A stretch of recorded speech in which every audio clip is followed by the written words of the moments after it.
The grand hall of the Galactic Council buzzed with whispers and barely contained laughter. Thousands of alien representatives from across the galaxy gathered in the massive crystal dome chamber, their eyes fixed on the simple wooden podium where Captain Robert Miller stood. His blue Earth Force uniform, crisp and neat, seemed plain compared to the exotic clothing of the assembled aliens. Earth has completed its first seventh-dimensional vessel, Miller announced, his voice steady despite the growing murmurs. We name her the Paradigm, and she represents humanity's greatest achievement in space travel. The whispers erupted into open laughter. A tall, blue-skinned delegate from the Advanced Worlds Coalition rose from his seat, his crystalline crown catching the light from above. Captain Miller, he said, his universal translator giving his words a metallic edge, your species barely mastered four-dimensional travel 50 years ago. Now you claim to have jumped straight to seventh-dimensional technology. This is beyond absurd. Miller kept his face neutral, though his jaw tightened slightly. Behind him, his crew members, First Officer Tom Baker and Chief Engineer Mary Wilson, maintained their professional composure. They had expected this reaction. From the upper tiers, a reptilian delegate hissed, even the ancient races only achieved sixth-dimensional travel after 50,000 years of research. Humanity is barely a spacefaring civilization. A council leader, an ancient being whose species had long since evolved beyond physical form, manifested as a shimmer of light at the center of the chamber. Captain Miller, while we appreciate Earth's enthusiasm, making such outlandish claims wastes the Council's time. Perhaps you should focus on improving your existing four-dimensional drives. Miller pulled out a small holographic projector. The image of the Paradigm appeared above the podium, a sleek vessel with smooth lines that seemed to bend in impossible ways. Its hull appeared to shift and change even in the simple hologram, as if the ship existed in multiple states at once. We understand your skepticism, Miller said calmly. Humanity has always been underestimated. When we first achieved faster-than-light travel, this council said it must have been a fluke. When we developed our gravity manipulation technology, you called it impossible. Yet here we stand. The Advanced Worlds delegate waved his hand dismissively. A pretty hologram proves nothing. Where is this miraculous ship? Why not demonstrate its capabilities? The Paradigm is currently in Earth orbit, undergoing final system checks. Miller replied, We came here today not to prove anything, but as a courtesy to inform the Council of our achievement, as required by galactic law. Another burst of laughter echoed through the chamber. Various delegates made jokes in their native tongues, their translator devices spreading the mockery in all languages. Several representatives made exaggerated gestures of dimensional folding, drawing more laughter from their colleagues. First Officer Baker leaned closer to Miller and whispered, They're not going to believe us until they see it in action. Sir. Miller nodded slightly. That's exactly what we expected, Tom. Chief Engineer Wilson shifted her weight, her hands clasped behind her back.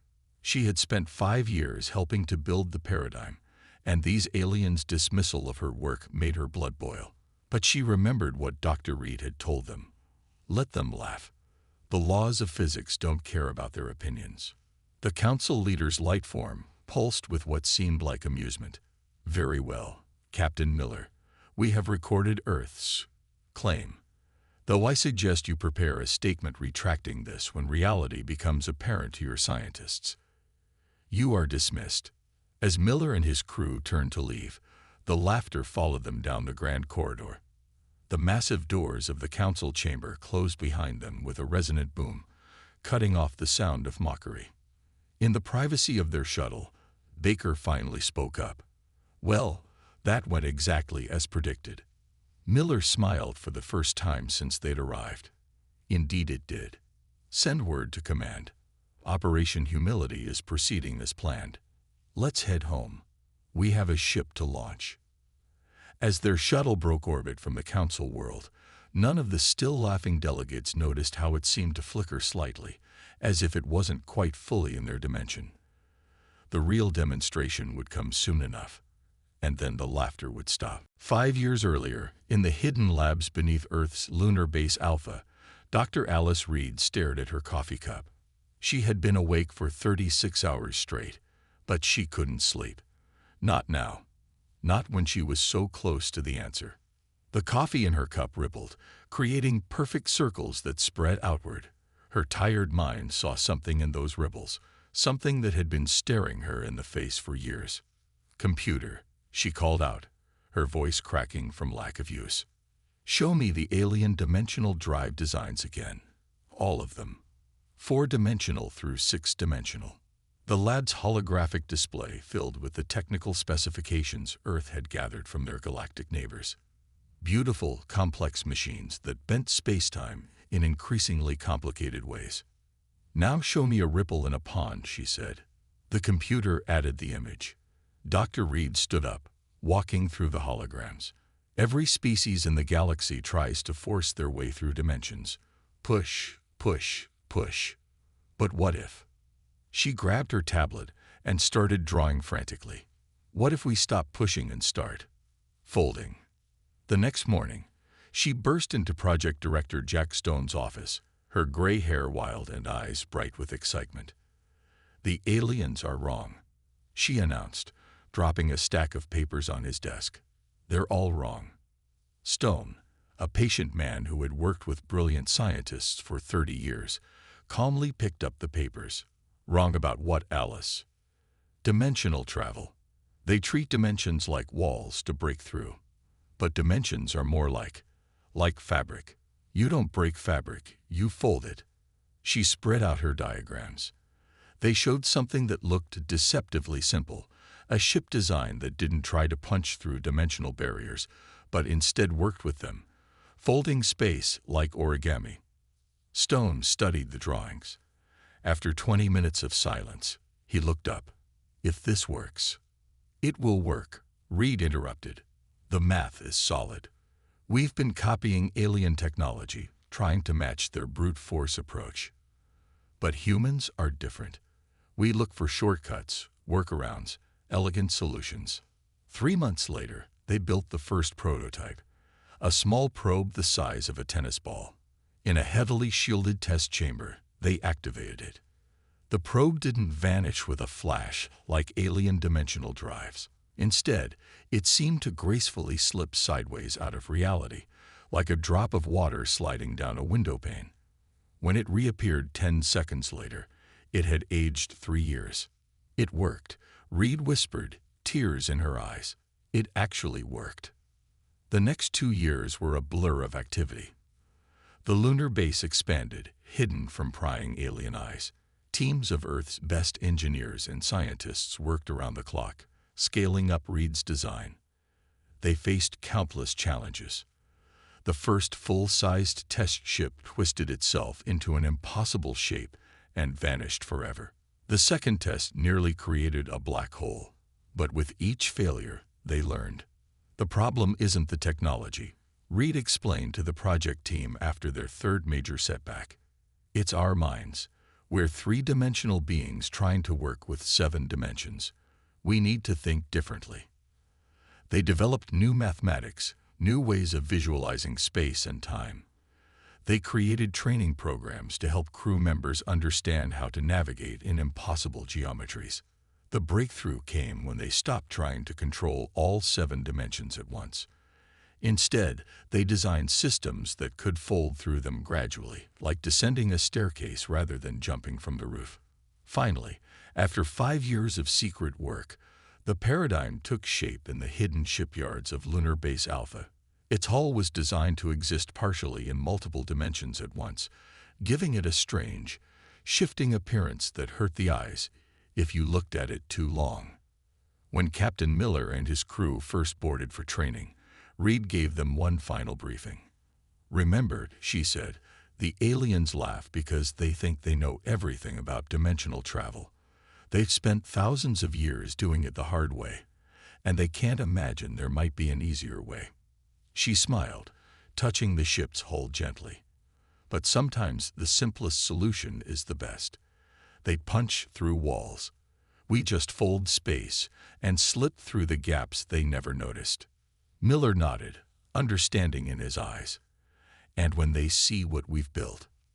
Then, Reed said, we'll see who's laughing. 1 week after humanity's announcement at the Galactic Council, the Dominion made their move.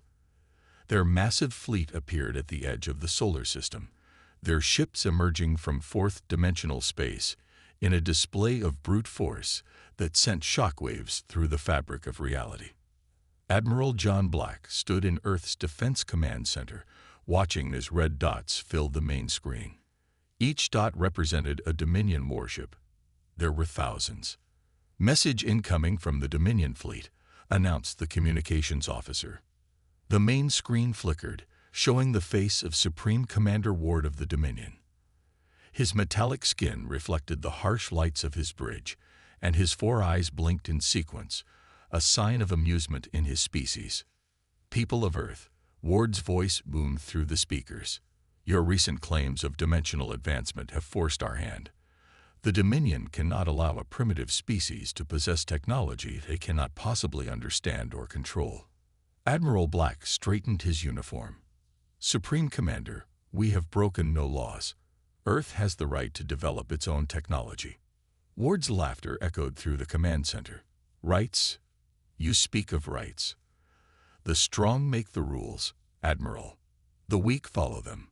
You have 2 hours to surrender Earth and all its colonies, submit to Dominion rule, and your people will be protected." The screen went dark. Black turned to his staff, their faces pale but determined. "Send word to all commands. Operation Humility is now active. Alert the Paradigm's crew." In orbit, Captain Miller and his crew prepared their ship. The Paradigm hung in space, its shape seeming to blur at the edges as it partially existed in multiple dimensions. "Sir," First Officer Baker reported, "the Galactic Council has responded to our distress call. They say this is an internal matter, and they won't intervene." Miller nodded, unsurprised. "Of course. They're probably settling in to watch what they think will be our humiliation." He turned to Chief Engineer Wilson. "All systems ready?" "Yes, sir," Wilson replied, her hands dancing over her console. "Dr. Reed's final adjustments are complete. The dimensional folding drive is operating at peak efficiency." The next hour passed in tense silence.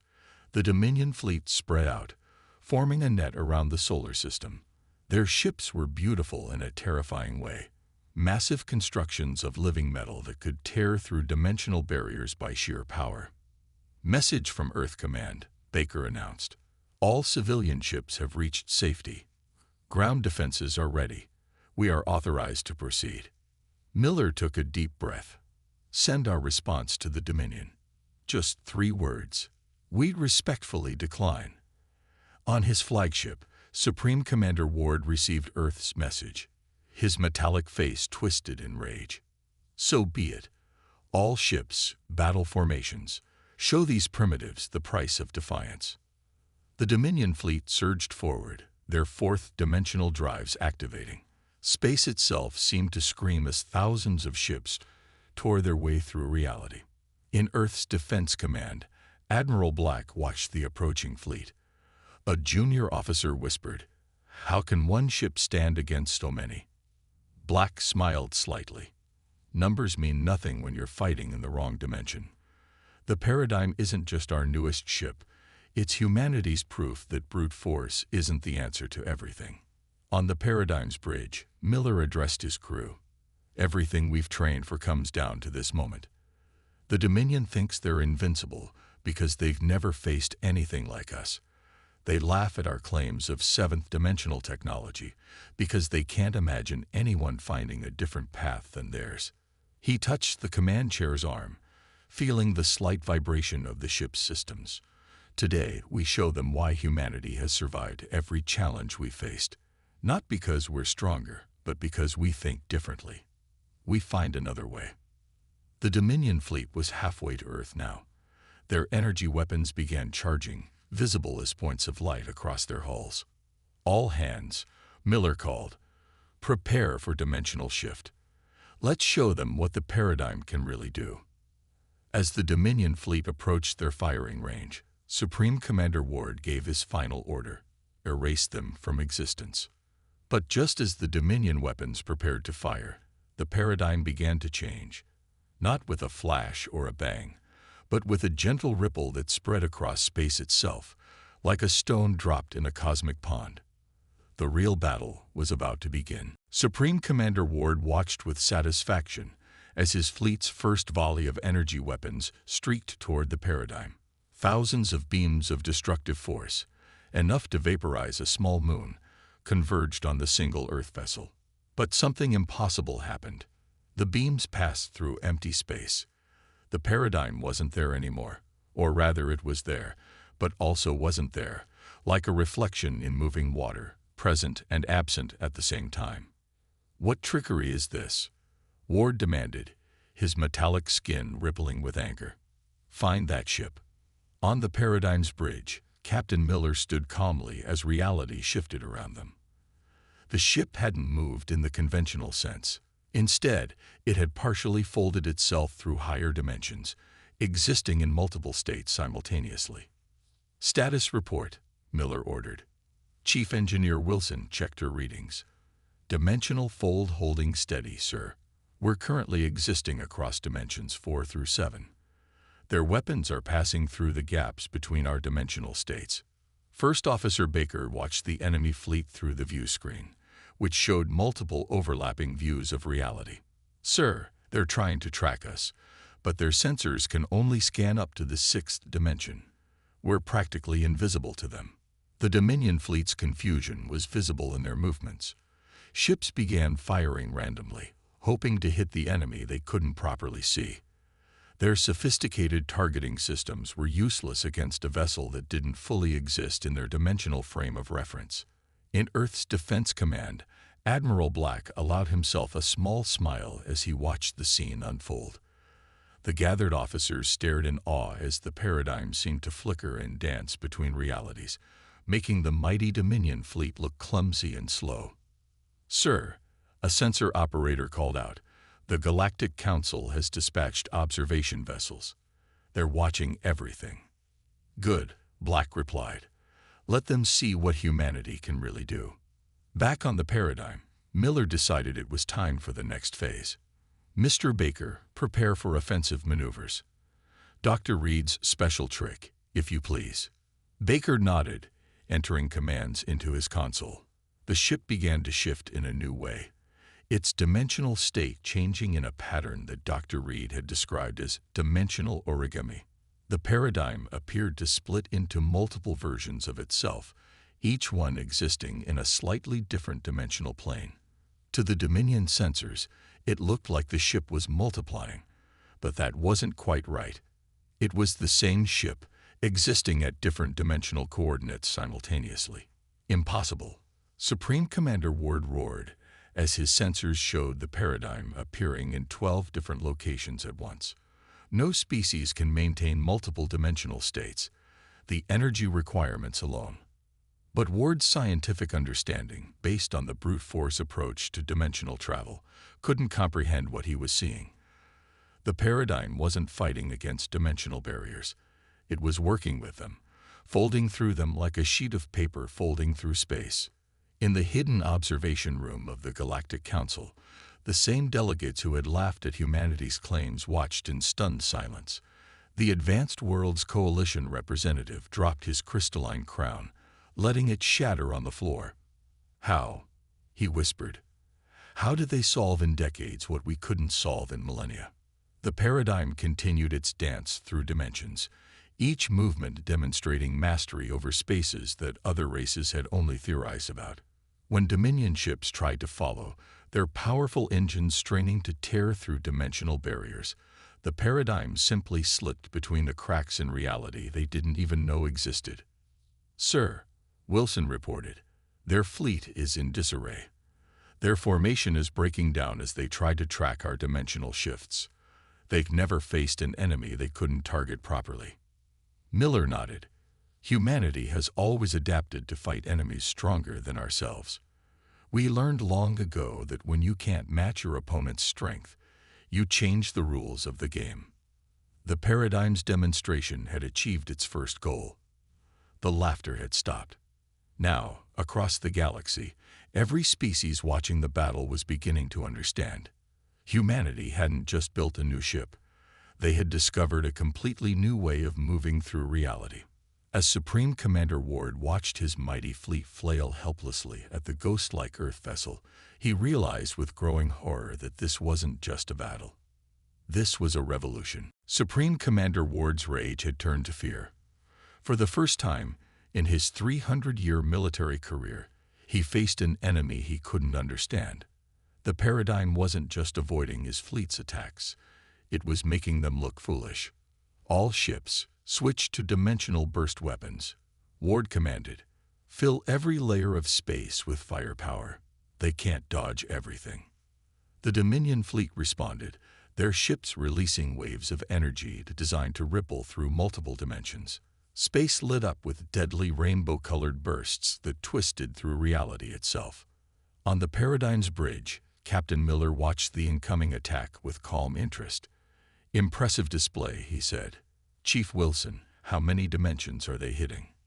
Wilson checked her instruments.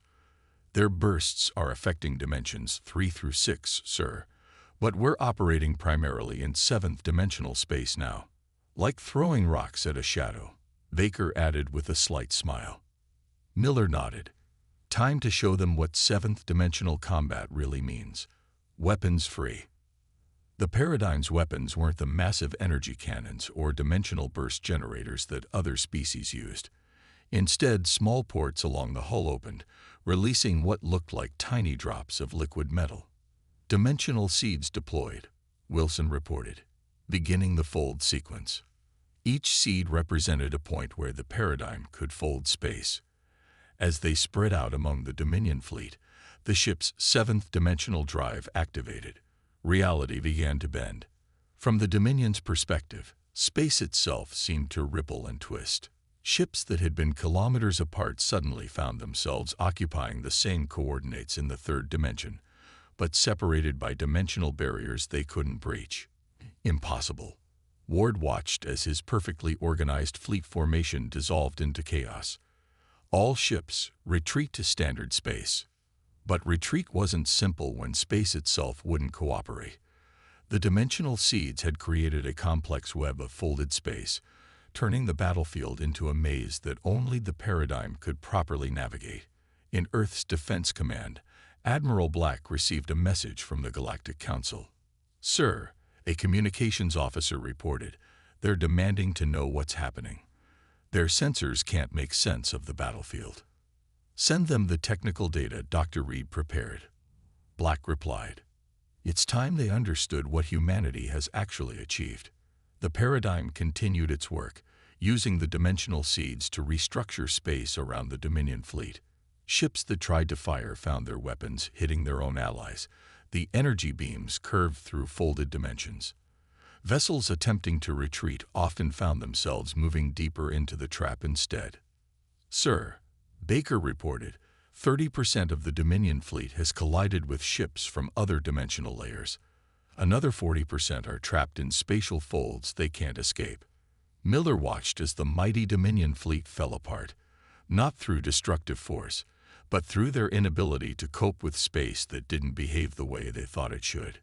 "Send the surrender demand," he ordered. When Supreme Commander Ward received the message, his metallic skin had lost its shine. The terms were simple: immediate withdrawal of all Dominion forces from Earth space, recognition of Earth's sovereignty, and a formal apology to the Galactic Council for violating peace treaties. "This is impossible," Ward whispered, watching another group of his ships accidentally merge through dimensional overlap. "We have the strongest fleet in known space. Strength isn't everything." Miller's voice came through the communication system. "You tried to bully a species you thought was weak, using technology you thought you understood. But humanity has never needed to be the strongest. We just need to be the most innovative." In the Galactic Council's observation room, the delegates who had laughed at humanity's claims now watched in stunned silence as the most powerful fleet in the galaxy was defeated by a single Earth ship. The Advanced Worlds representative turned to his colleagues. "We have to rethink everything we know about dimensional physics. They've mastered something we never even imagined." As the paradigm began systematically untangling the spatial folds, freeing Dominion ships that had signaled their surrender, Captain Miller sent one final message to Supreme Commander Ward. "Perhaps next time, instead of laughing at new ideas, you might try learning from them." The emergency session of the Galactic Council looked very different from the meeting where they had laughed at Captain Miller. Now, the Grand Chamber was silent as footage of the Paradigm's battle against the Dominion fleet played on the main display. The Council leader's light form flickered with what seemed like embarrassment. Beside him, the Advanced Worlds Coalition representative watched with new respect as the recording showed the Paradigm effortlessly manipulating seven-dimensional space. "We were wrong," the Council leader announced, his voice echoing through the chamber. "Humanity has not only achieved seventh-dimensional travel, they have revolutionized our understanding of dimensional physics itself." Captain Miller stood at the same podium where he had been mocked weeks earlier. This time, no one was laughing. First Officer Baker and Chief Engineer Wilson flanked him, their faces professionally neutral despite their inner satisfaction. "The Dominion fleet has fully withdrawn from Earth space," Miller reported. "Supreme Commander Ward has submitted his formal apology and resignation. But humanity didn't come here today to gloat." He gestured, and Dr. Reed walked onto the platform. Her simple lab coat stood out among the elaborate costumes of the alien delegates. She carried a small device that projected a hologram of the Paradigm's dimensional folding technology. "Distinguished delegates," Reed began, "what you witnessed wasn't just a demonstration of power. It was proof that there are always new ways to solve old problems." The hologram showed how traditional dimensional drives tried to punch through reality, while Earth's technology worked with natural dimensional folds. The difference was like watching someone tear through a piece of paper versus carefully folding it. "Impossible," whispered a delegate from the Ancient Races section. "Our calculations showed this could never work." "That's because you were asking the wrong questions," Reed explained. "You tried to overpower dimensional barriers. We ask ourselves why we needed to break them at all." In the upper tiers, the reptilian delegate who had once mocked humanity's claims leaned forward. "What are you offering, Earth?" Miller stepped forward. "Cooperation. Earth is willing to share certain aspects of our dimensional folding technology with peaceful species. We believe the galaxy will be safer if we work together rather than compete." The chamber erupted in excited whispers. The Council leader's light form brightened. "You would share such advanced technology after we doubted you, after the Dominion tried to destroy you." "Humanity has learned many lessons in its history," Miller replied. "One of the most important is that progress comes through cooperation, not isolation. But we have conditions." He outlined Earth's terms: a new galactic defense treaty, strict regulations on dimensional technology usage, and the establishment of the Multi-Species Research Coalition to safely advance dimensional science. From their observation post near Jupiter, Admiral Black and Dr. Reed's team watched the Council session via quantum feed. One of the younger scientists turned to Reed. "Did you ever imagine this when you were staring at your coffee cup?" Reed smiled, remembering that moment of inspiration. "Science isn't about imagination. It's about being willing to question everything you think you know." Back in the Council chamber, the delegates were still processing humanity's offer. The Advanced Worlds representative stood. "My people were among the loudest to laugh at Earth's claims. We were wrong. The Advanced Worlds Coalition supports Earth's proposal." One by one, other delegates stood to voice their support. Even the Ancient Races, known for their reluctance to change, agreed that a new era of dimensional science had begun. As the session concluded, the Council leader addressed Miller directly. "Captain, humanity has not only proven themselves technologically advanced, but wise in their approach to sharing that advancement. The galaxy has much to learn from Earth." Miller nodded respectfully. We all have much to learn from each other. The only true failure is refusing to accept new ideas because they challenge our preconceptions. As the Earth delegation left the chamber, there was no laughter following them this time. Instead, delegates rushed to arrange meetings, propose joint ventures, and establish diplomatic connections with humanity. The species that had once mocked Earth now competed for the chance to learn from them. The turn was complete. From ridicule to respect, from laughter to learning. Humanity had changed the galaxy not through superior firepower, but through superior thinking. 6 months after the Paradigm's historic battle, Earth's lunar base Alpha opened its doors to the galaxy for the first time. Representatives from hundreds of worlds gathered in the newly constructed Dimensional Science Academy, their faces showing mixed expressions of awe and humility as they watched Earth's second seventh dimensional vessel, the Horizon, rise from its construction bay. Admiral Black stood at the observation window with Dr. Reed, watching the ship's hull shimmer with dimensional energy. "Hard to believe 6 months ago they thought we were jokes," he said. Reed nodded, touching the window. "The horizon is just the beginning. Look there." Below them, in the massive underground shipyards, 5 more vessels were taking shape. Each one incorporated improvements based on the Paradigm's performance.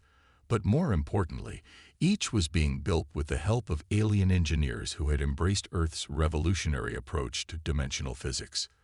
In the Academy's main lecture hall, Captain Miller addressed a class of mixed human and alien students. The room was designed to accommodate beings from every known species, from the gaseous form of the ancient races to the crystalline structure of the advanced worlds. Dimensional travel isn't about power, Miller explained, showing footage from the Paradigm's battle. It's about understanding. The universe doesn't resist us. We resist ourselves by trying to force our way through it. A young engineer from the Dominion raised his metallic hand. "But our calculations showed this was impossible. How did humans see what we couldn't?" Miller smiled. "Sometimes the biggest discoveries come from being willing to question everything, even the things everyone else takes for granted." In orbit above Earth, First Officer Baker and Chief Engineer Wilson conducted a training exercise with the Paradigm, demonstrating dimensional folding techniques to a group of alien observers. Their ship danced through reality, showing how gentle manipulation could achieve what brute force could not. "Amazing," the advanced world's representative whispered, watching through his ship's sensors. "We spent millennia trying to break through dimensional barriers, and humans simply stepped around them." Wilson's voice came through the comm system. "That's the beauty of dimensional folding. The barriers aren't walls to break, they're paths to follow." Back at the Galactic Council headquarters, the council leader reviewed reports from across the galaxy. Trade routes were being redrawn as ships equipped with Earth's dimensional folding technology established new efficient paths through space. Conflicts between species were decreasing as the new Galactic Defense Treaty, backed by the threat of seventh dimensional intervention, maintained peace. "Earth has changed everything," the council leader mused to his advisors. "Not through conquest or intimidation, but through innovation and cooperation." Dr. Reed walked through the lunar base's research division, where teams of humans and aliens worked together on new applications of dimensional science. Medical researchers were exploring how dimensional folding could revolutionize surgery. Environmental scientists studied ways to clean up pollution by shifting it through dimensional spaces. Dr. Reed, a reptilian scientist, called out, "We found something fascinating about dimensional resonance in biological systems. Would you look at our data?" Reed smiled, remembering how that same species had once laughed at Earth's claims. Now they worked together, pushing the boundaries of science further than any one species could alone. In Earth's Defense Command, Admiral Black received a priority message. A previously unknown species had emerged from deep space, requesting first contact. Unlike the past, when such events caused panic, Earth now led the diplomatic mission. The Paradigm would escort the contact team, its very presence ensuring peaceful discussions. "Send word to Captain Miller," Black ordered. Tell him to give our new friends a proper welcome to the galaxy, and remind him, no showing off. As the Paradigm prepared for its diplomatic mission, Miller gathered his crew on the bridge. 6 months ago, they laughed at us. Today, we help guide the galaxy into a new era. Remember, our greatest strength isn't our technology. It's our ability to imagine new possibilities and work together to achieve them. The ship slipped gracefully into seventh-dimensional space, its movement a testament to humanity's achievement. The laughter had stopped long ago, replaced by respect, cooperation, and hope for a future where innovation and understanding shaped the galaxy's destiny. Earth had not just changed how ships moved through space. They had changed how species moved forward together. The new era had truly begun.